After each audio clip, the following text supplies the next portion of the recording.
good morning. It's a beautiful Memorial Day here in the mountains of Southwest Virginia. We're high on the Blue Ridge Plateau and the Blue Ridge Mountains. And I would like to take just a couple of minutes to define for you just a little bit what the U.S. Constitution does and does not do for you as a citizen of the United States of America.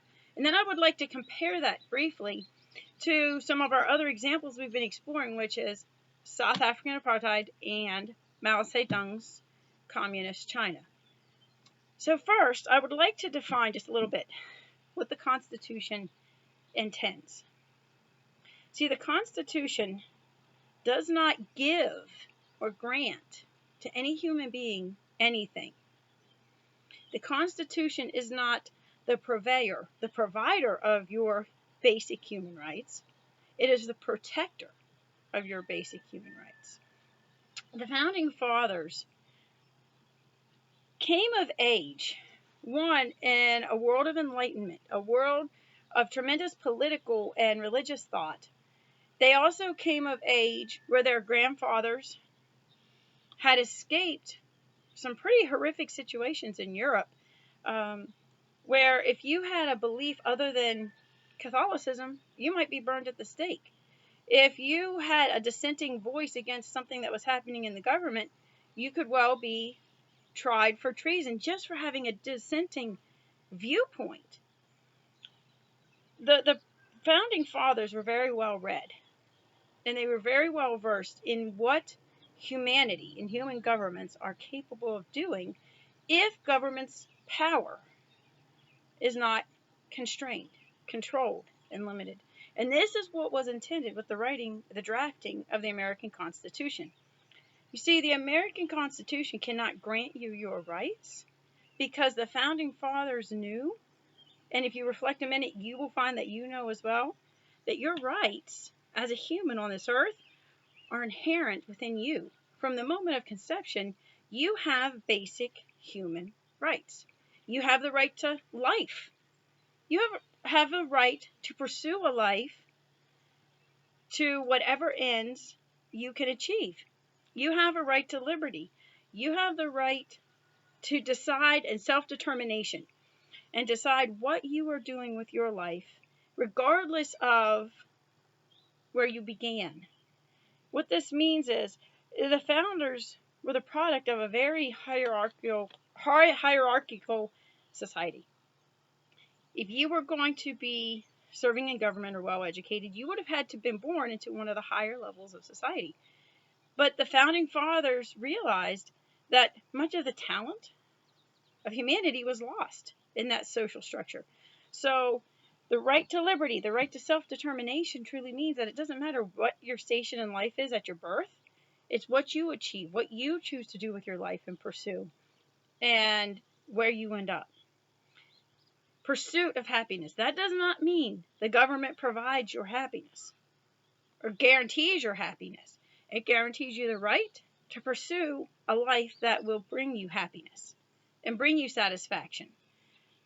It's within you. So why do we have the Bill of Rights, you might ask? Well, the first two are vitally important. And again, they tell us a lot about what the founders came from, what their experiences, what their fathers and grandfathers and great-grandfathers had experienced in Europe before the founding of our nation. Freedom of speech. There was a time in Europe, and even in this nation under British colonization, that if you spoke out against the government, you could be hanged. You could be burned at the stake. You could be put to death in any type of horrific manner for just speaking out with a dissenting opinion against government. Freedom of religion, the same thing. The Protestant Reformation saw a massive group of people in Europe rise up against the absolute authority of the Roman Catholic Church. And hundreds and tens of thousands of them were burned at the stake, drawn and quartered, put to horrific deaths, drowned, for what was considered heresy, which was any type of religious opinion that was contrary to the teachings of the Roman Catholic Church. The Founding Fathers were determined that this not happen again in this new nation. So they guaranteed that the government's job is to protect your right to believe what you feel is true, what you feel is truth, and that nobody can tell you what to believe as far as religion or political thought or anything else for that matter. So why do we have to have the Second Amendment? Why do so many people in this nation stand up so strong to protect your right to keep and bear arms as a constitutional guarantee? Well, we've seen it hundreds of times in the history of humankind, of mankind. When you disarm a population, you can suppress a population. It happened in South Africa. It was illegal. Anybody who had any trace of African descent, if anybody, even if they were not visibly darker skinned, was not allowed to own a weapon. Why? Because then they could have risen up against the tyrannical government. What about Mao Zedong in communist China? One of the first things he did was make it illegal for anybody, peasants, workers, laborers, to protect themselves, to keep and bear arms. Why? Well, then because they can't resist if you round them up and haul them away and put them in mass graves. And that's exactly what happened to the tune of 65 million people. Nazi Germany, the same exact thing happened. The first thing you do is disarm the Jewish and Slavic populations, the gypsies. They can't defend themselves. Then you can round them up and exterminate them. The same thing was being put into practice actively in Palestine, because in Palestine during the same period, strong connections were made with Nazi Germany, with Hitler. So the Palestinian, did you know that the second most common name between the 1950s, 60s, and 70s in Palestine was Hitler after Muhammad? Because there was a strong plan to set up the same concentration camps in the Middle East to eradicate an entire population, the Jewish population. Why? Because they disagreed with their belief system. Our Constitution understood these things had happened and would happen again. And our Constitution was designed to prevent these atrocities, to give you the right to self-determination.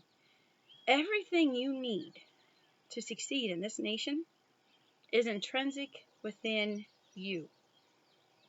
The most successful communities and nations in this country are populated by people with a strong sense of self-determination, strong sense of work ethic, strong sense of self-motivation.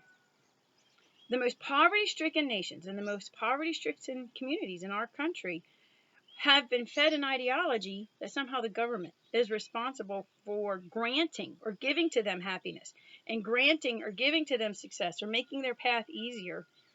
And these communities and these nations end up lagging behind economically, physically, educationally, because they've been fed an ideology of dependence on a government. But the government, my friends, remember, is just a human-created institution. It has the power that we, the people, grant to it.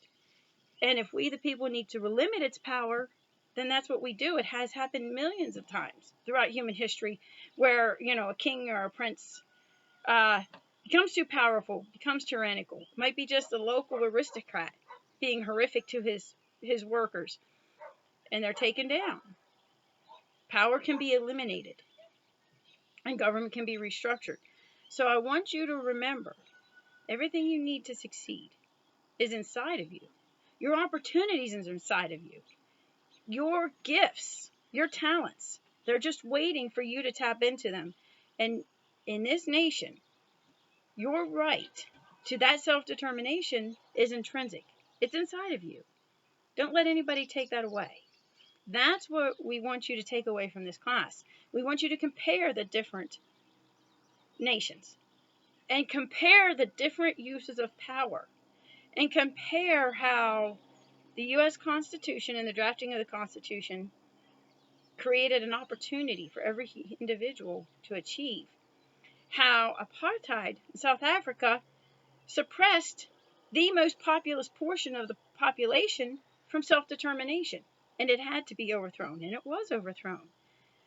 And Mao Zedong set up in communist China a suppressive government where the government demanded and claimed to itself the right to grant human rights, to decide who had a right to achieve and who did not, who had a right to live and who did not, who had a right to follow a religious belief and who did not. And still today, Muslims, Jews, Christians, and communist China are being rounded up and put in concentration camps. Now, today, in this world.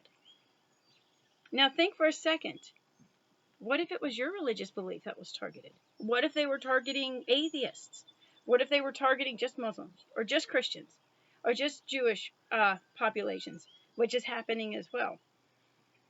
What if they were just targeting Buddhists and you're a Buddhist? See, there would be nobody to protect you in communist China. But in this nation, the Constitution is designed to protect you, to grant you your rights. And I want you to think about that going into this Memorial Day and the next few weeks. I want you to think about how your life could be very different if you weren't guaranteed that the government would protect what is inherent, your inherent rights within you, your right to life, your right to liberty, your right to pursuit of happiness, your right to freedom of religion. Nobody can tell you what to believe. Your right to freedom of speech. And all of these things are protected by your right to keep and bear arms if you choose. That's what it comes down to, folks. So I want you to think about that as we move forward. Thanks, guys. I want you to enjoy a safe and wonderful Memorial Day.